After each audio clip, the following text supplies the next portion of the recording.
ఒక రుద్రాక్షమాలలో 108 పూసల కంటే ఒకటి ఎక్కువగా ఉండాలని భావిస్తారు. ఆ ఒకటి ఎక్కువ ఉన్న రుద్రాక్షనే బిందువు అంటారు. ప్రతి రుద్రాక్షమాలకి ఖచ్చితంగా ఒక బిందువు ఉంటుంది. అలా ఉండని పక్షంలో ఆ శక్తి చక్రంలా తయారవుతుంది. దీనివలన మనుషులకి మానసిక స్థిరత్వం తగ్గే అవకాశం ఉంటుంది.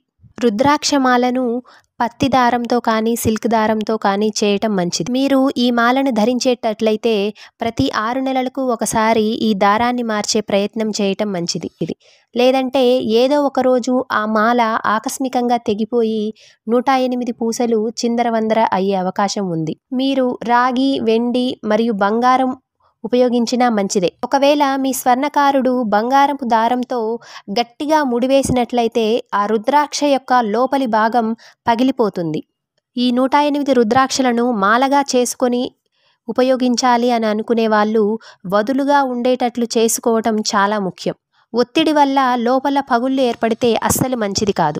పగుళ్ళు ఏర్పడిన రుద్రాక్షలను ఉపయోగించడం అస్సలు మంచిది కాదు. అలాగే ఒకరు ఉపయోగించిన రుద్రాక్షలని తిరిగి మరొకరు ఎట్టి పరిస్థితులలోనూ ఉపయోగించకూడదు.